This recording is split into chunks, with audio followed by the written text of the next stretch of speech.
What's going on, everybody? I'm bringing to you one of the flyest dudes I've ever met in my life, Austin Henline. Yeah, no, I don't know about that, but I appreciate it. He's a TEDx speaker. He's I told him that I'd be working for him one day, and this guy just has this positive energy. Everyone just loves him. He just exudes like confidence and like humility at the same time, if that's even possible. He does it all, man. No, man, I'm just trying to be like you, Davidson. Stop. Well, I'm really excited to have you on my podcast. I was blown away by your initiative, just reaching out.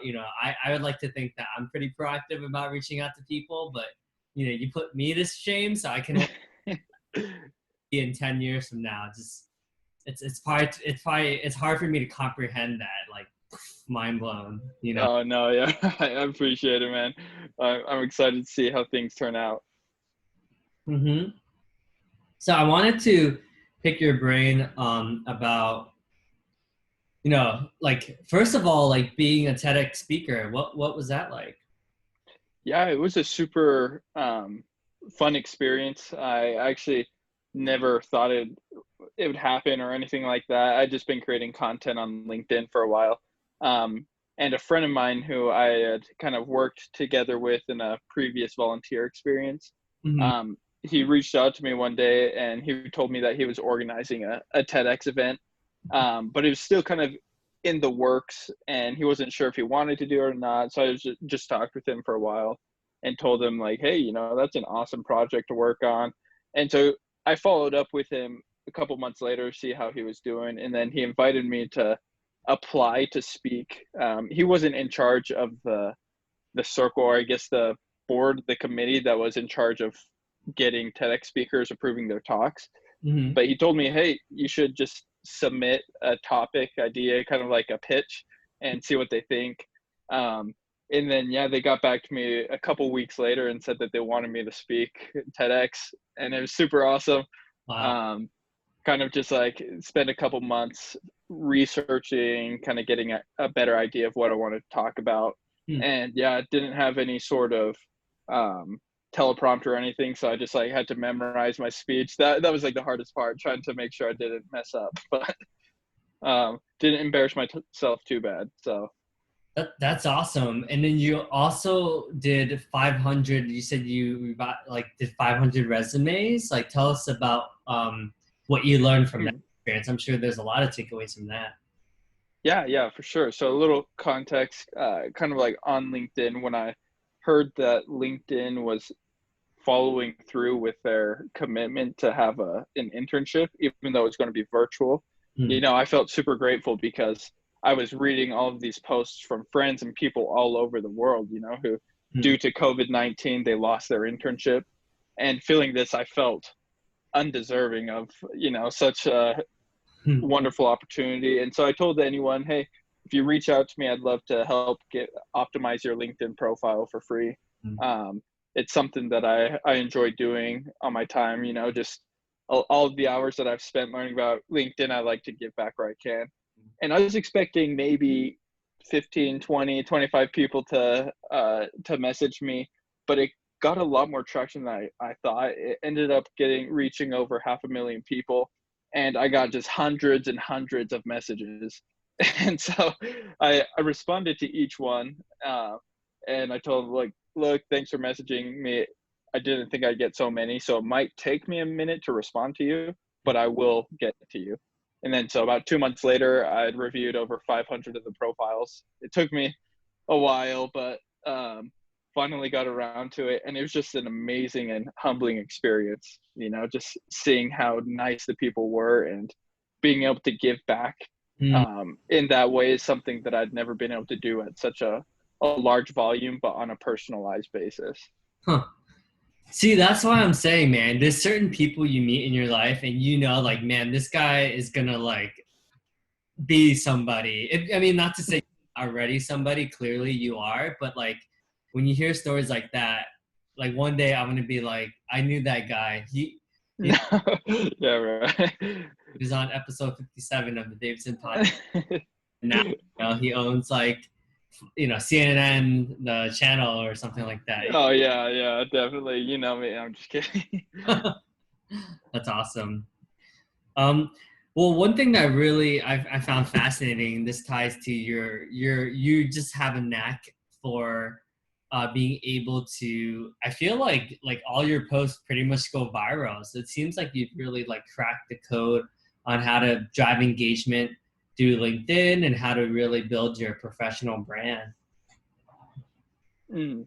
Yeah, it definitely took a while to get to the point where I am now. I'd say I've been posting kind of consistently for the past year, 14 months. Usually I've been trying to post at least once a week. Um, but actually before that I would post like every other month, things like that. But about 14 months ago, that's when I kind of decided like, hey, I want to actually start creating content, build the following, kind of build that personal brand. And so I posted usually on the weekdays, like Tuesday, Wednesday, Thursday time. And I had an internship where it was for a LinkedIn consulting company. So the company kind of coaches and helps executives at multi-million dollar companies to write their content, help with their follower campaign, get new connections. And my job was to analyze hundreds of posts and see kind of what types of things performed well. And that's what gave me the confidence to start posting in the first place.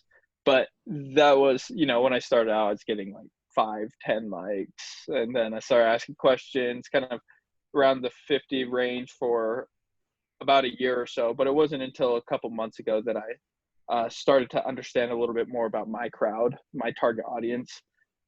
Did the same thing. I tracked data to see what types of first liners and kind of headlines performed well with my target audience. And then so it was all just through trial and error. And now I feel like I've finally figured out a format that I enjoy doing and kind of fits my voice, but also in a way that the people I'm connected with enjoy learning about. And so, it definitely took a while to get to this point, but right now, I just enjoy kind of being able to help people where I can with content creation. Well, that's amazing because I feel like that's such a valuable skill to have. So, and I know you mentioned like creating your own audience, right? Your Mm. audience. So as of right now, what's your target audience, and do you see that changing as you progress in your career? Yeah, so initially my target audience was kind of like college students, because I'm a college student. I'll be entering my senior year in the fall, and I had seen around school most people hadn't been taught how to use LinkedIn. Hmm. In class we're taught the importance of the platform and told to go network, but I mean, what does that even mean? Most students, we hear about the importance but never learn how to do it. And so since I just done it through a lot of trial and error, took a long time to figure things out. My initial target audience was college students, and that still is my primary kind of like focus. But it's also branched out to anyone who's new to the platform on LinkedIn, Hmm. job seekers who want to create a profile powerful enough to appear in recruiter searches, kind of get targeted by companies that they want to work for, and people who want to get more out of their kind of build a brand but don't know where to start. And so I try and make all of my posts actionable. And so I try and leave some sort of process or some sort of tips that they can follow and see, instead of just kind of the motivational side of things, like, oh, that's cool. I try and give actionable tips that I've seen have helped me. Yeah, I mean LinkedIn. So like during your internship, um, like how did you track this data? Did you use an Excel sheet? Like how were you able to? Yeah. Yeah. So they, for the majority of it, like the 2, 3 months that I was there, all of it I just did in an Excel sheet, built out kind of like an Excel CRM, where I would just like had different columns, track different metrics, data, and used filters to figure things out. Towards the end of it, they the company went to a more automated process, using a third party company that kind of showed graphs and things like that. And so at that point, it seemed like I only used it for a little bit, and then my internship came to an end. But from what I saw, it still had good value. You know, being able to see the actual graphs was super helpful. But in my experience, since most of what I did was the Excel, and I didn't want to pay for a third party company, what I've been doing personally has just been on Excel. So I'm curious, like, let's say you test and then you have one post that isn't as viral as like others. Like, do you delete that post or do you just like take it as a data point and like, okay, that didn't work? Yeah, I just keep it as a data point to kind of see, and that's like some of my favorite things, you know, is when a post doesn't do well, I take that, I accept that kind of as a challenge, like, oh, cool, let's figure out what was different about this one that um, the other ones had better or like did better. So I like to try and analyze it and see like, all right, what made this one so different from others? Um, if it was either time of day of the week, if it was the first line, or if it was just the whole body side of it, or like what was the ratio of views to likes and comments, things like that. And um, I just try and figure out what types of headlines or like, yeah. So I just take it as a challenge to see what I can do better next time. So what are some of, I'm curious, like, what are some of the best times of the day, if that even matters? I mean, obviously content is probably more important, right? But then Yeah. the matter, does the time matter as well? Yeah. So, like you said, obviously, content, if it's valuable, it will be seen. Um, Content is like the most important thing. But for me personally, I've stuck to the morning hours because I've seen the most success with that. I'm not generalizing it that to say everyone like should post in the morning because that's the best. But all of the accounts that I enjoy following and like have kind of looked up to as content creators, they usually post in the mornings because that's when, you know, people are getting to work. They wake up and in the morning, just like people check either the news feed, a lot of people, while they're getting ready in the morning, they check their LinkedIn feed or, you know, are you eating breakfast, things like that. And then just like take a couple breaks throughout the day. So as you take the breaks throughout the day, there's a higher chance that people see your post. And so I've always seen better performance kind of like on the weekdays and in the morning. But with COVID and everyone working from home, I've noticed that time of day has become less relevant because, you know, everyone's always online now. Interesting. Um, they don't have commute times or things like that. So it was more prominent beforehand, before the coronavirus era. And I was seeing some of your posts, like you're averaging like crazy amount, like 200 and something to 400 likes like per post, right? Yeah, recently, I'd say just recently it started. Ever since I created that one post of when I did those 500 profile reviews, a lot of people told their friends, and a lot of people kind of shared with their friends, like, "Hey, you should follow this person." And so I see that that post was definitely one that really helped to get people's attention, but also gain a good amount of followers who are active, proactive, like to engage, like to do likes and not just lurking on the platform, kind of like see it and then don't do anything. But before that, yeah, I was getting a good amount, but I'd say as of like 2 months ago, that's when it took another turn for like increased performance. Interesting. I know one of the things I learned from you is just being quick to respond, and then the more Mm, engagement or the more responses back and forth that you're getting, the better. Um, hmm. so it sounds like it's really you. I think you said the first hour is like the most important, right? Where like if you get high engagement on the first hour, that will really determine like your algorithm on where you show up on other people's feeds as well, right? Yeah. Yeah. And with this, I mean, obviously, people who know the LinkedIn algorithm, like the people that work at LinkedIn and kind of like the engineering side, it's really secret. So a lot of things that people say on LinkedIn, like, oh, the algorithm promotes, demotes this. I've never actually seen anyone that knows the algorithm. But with hundreds and thousands of content creators experiencing and like measuring their own data, it's kind of come to a consensus on LinkedIn, kind of in the content creator realm, that the first hour is definitely the most important for how the rest of the life of that post will perform, because the human moderators, as well as the algorithm itself, it kind of measures how well and how much people enjoy that content. And obviously, LinkedIn wants people on their platform engaging with good content. And so in the first hour, especially when you create content, you want to make sure that for that next hour, you're not away from your phone for a complete hour. I'm not saying you have to be on it every minute, but every once in a while, it's best to respond to those comments, because the more likes and comments you get in the first hour will improve the overall visibility that you'll get throughout the whole life of that post. And what are some like rookie mistakes that you made in the beginning that, like, I guess, like, what are some more like advanced content creating? Like, let's say you have like good content, but is there like do you have to be like concise at certain times, or does the bit not matter as much? Like, what are your thoughts on like the length? Format, format is a huge thing that definitely does make a difference.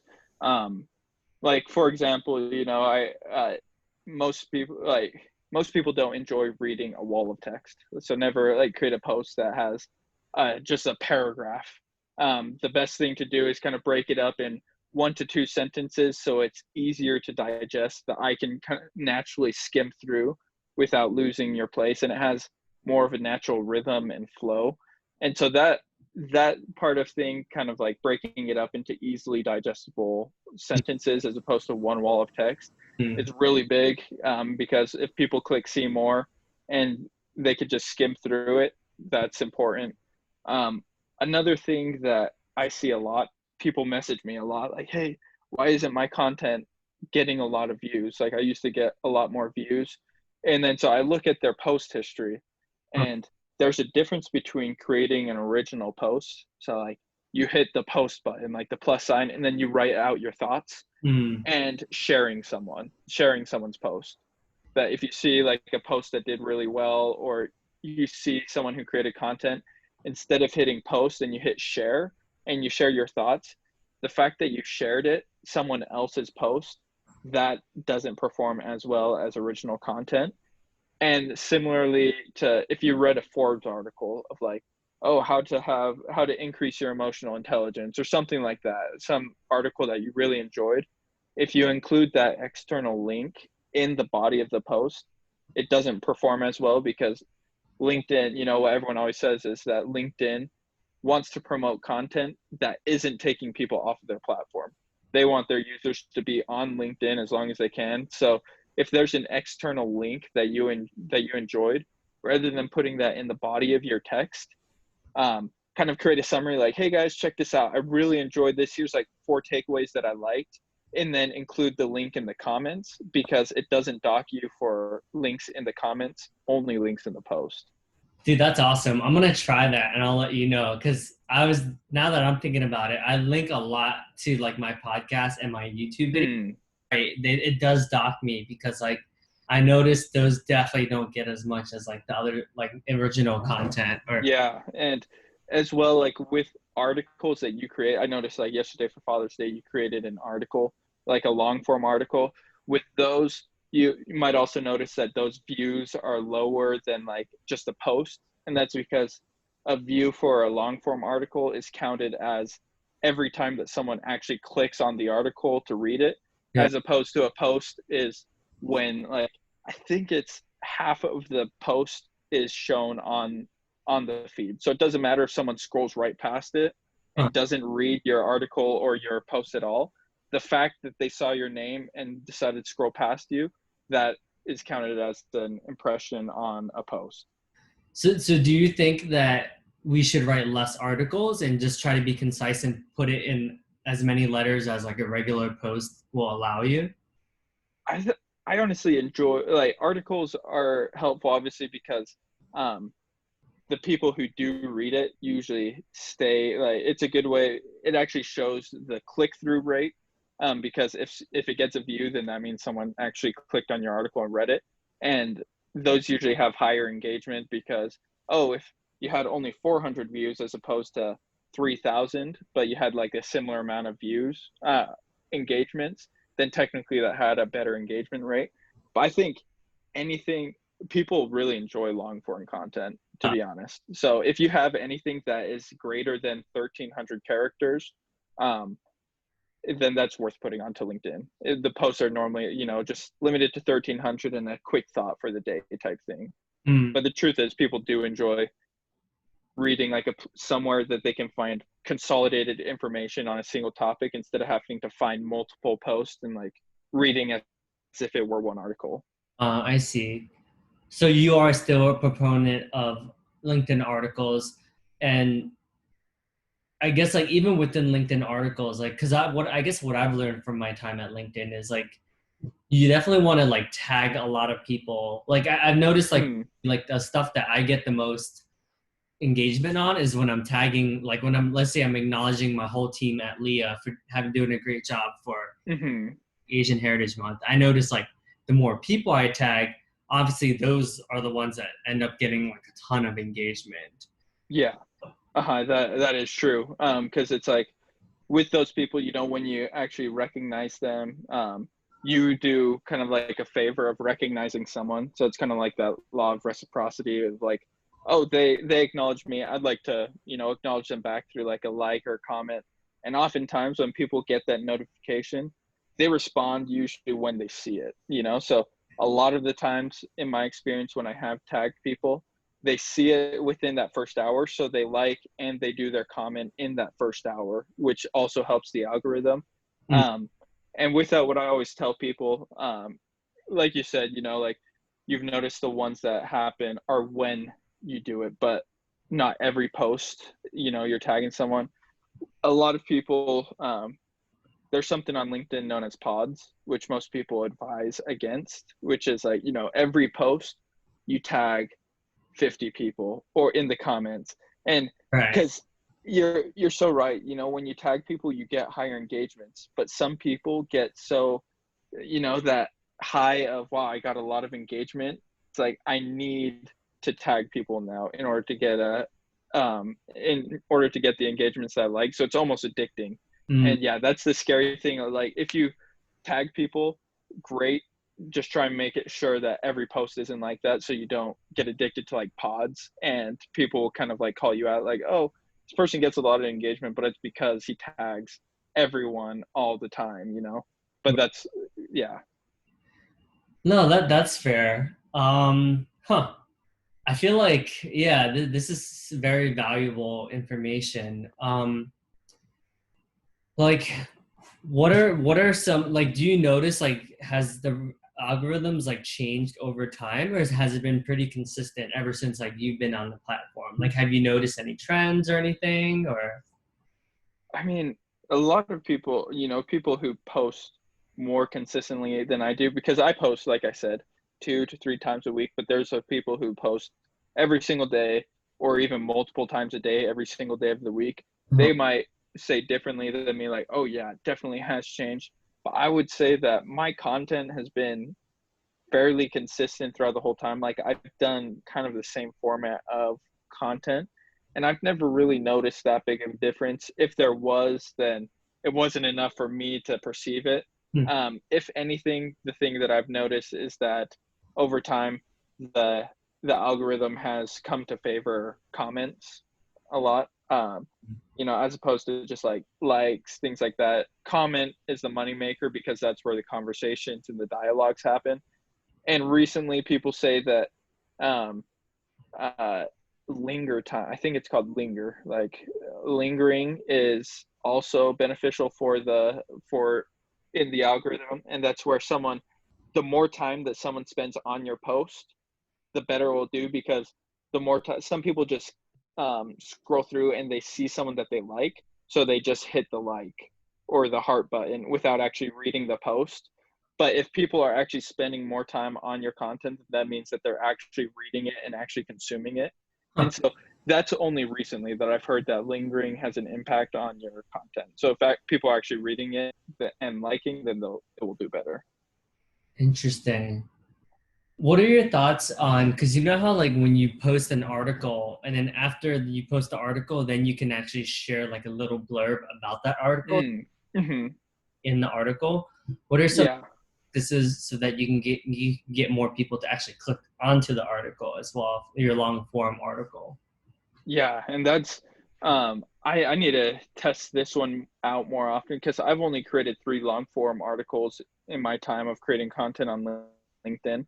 But I'd say the big things are one, optimizing the actual title of the article so that if someone, because they'll see like the link to the article, and if it's just like a, I don't know, numbers often do well, like 10 things that I learned from this, or if it promises value to someone, like if you're on Google and you type in like tips or optimization tips, you decide what you read based off of the title of the article. And so optimizing the title is good. And then in that little blurb that you said, I'd say the most important thing is uh, either establishing logos, kind of like your credibility of like, hey, um, for my example of the post, it was like in the past 2 months, I did 500 profile reviews. And so for people who have never met me before, they're like, oh, 500 profile reviews. He might, whatever comes next, that must be pretty good. Like whatever content he's saying or like tips, then that's pretty helpful. Or um, stating the benefit up front, like, hey, do you want to get past like ATS system, or hey, like, do you want to get contacted by 100 recruiters, just something like that of stating the value up front, and then saying like in this article I share my story or like how this will help you achieve this. So kind of, yeah, that hook, getting people in. Hey, so in sales we call that basho. Have you heard of basho? Uh-uh. So one of the common sales templates is called basho, where it's like it's like to build urgency. It's like, well, what's your credibility? It's like the first thing, and then it's like, why should I care? Why should I care? And then why now? Um, Mm, so yeah, so that's like a common interesting. Yeah. term that we use called basho in sales. Interesting. Yeah, if you're, I mean, the sales whiz, like, if all of these sales things, it sounds like, apply directly to content. Like they all kind of follow the same psychology of it. Yeah, I think like I guess my thing, and it's maybe I just need to get with the times, but sometimes I feel like I'm selling out, like by saying like, click here if you want to learn how to get past ATS. I get it, like you're adding value, but sometimes like for me it's like cringe worthy, right? At the end of Yeah. the day, those are the people that get the most views. Like Gary Vaynerchuk, I feel like gets like Hmm. a ton of views, and sometimes he says like the most cringe-worthy things. I'm like, oh Jesus. Yeah, and like at that point when you're an influencer, it doesn't matter what you say. It's like people will read what you have to say, or the exact same thing before, like they don't, like I said, they don't read it but they like it, to show up at but yeah, I know exactly what you mean. I usually don't try and use like buzzwords that, like for example, on a resume, you're not supposed to use like, oh, I describe yourself as like, oh, I'm detail oriented problem solver that will do that, because it's like, oh, everyone is saying that. So uh, like in my lead lines, I try not to use kind of like those buzz phrases that everyone uses, but something to the extent like, all right, what's a synonym for this whole phrase? Or like, what's the root problem that I'm trying to solve? And then what's a better way that I can phrase it in a way that's not like cringy? I feel like you've cracked the code for, I mean, honestly, like, because nowadays sales, because technology is so important in today's like world of sales, I feel like you just cracked the code on how to get someone to open up like your email. Because I think one of the biggest problems that salespeople have in general is that people are getting inundated because there's all this like marketing software, right? That's like basically like you can tell Hmm. templated. So I feel Uh-huh.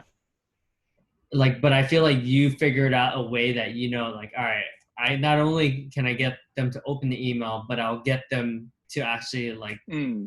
want to book a meeting with me. And I feel like you've just cracked it with like your template.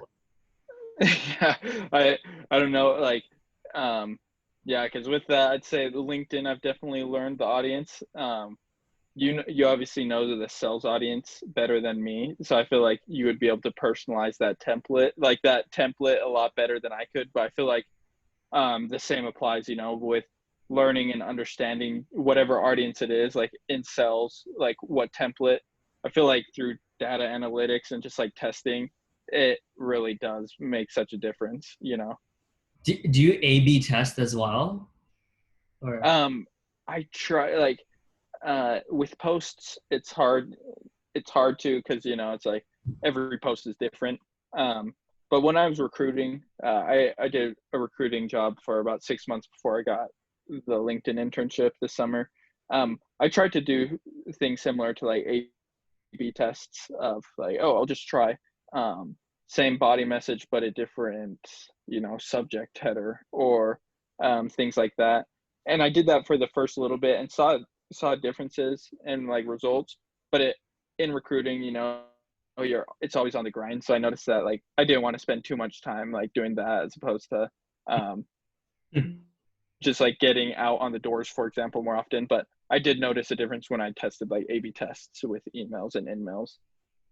Hmm.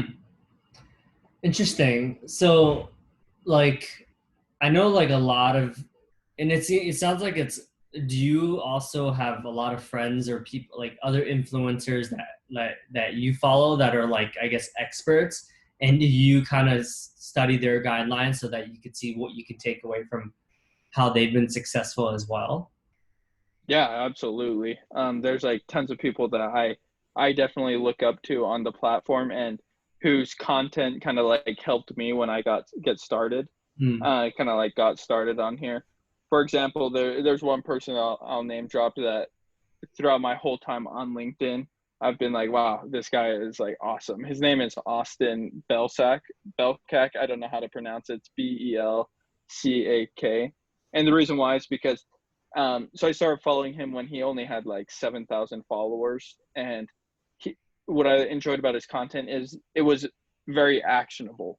So like whenever you read it, he gave a takeaway or like a call to action that I could apply. And so I kind of based a lot of my content when I started out in a similar way, not obviously not the same format things, but I was like, I want to have action steps that people can follow. And then in these like 14 months, he's grown from 7,000 followers to I think he has like over 250,000 right now, because people find value in what he shares. And it's always like free value. It's like I feel like I should be paying for the content that he gives. Um, but yeah, so that's definitely one person that throughout the whole, and I can name so many more people like that, who it's like, wow, I look up to their content because it's just that's kind of like how I learned.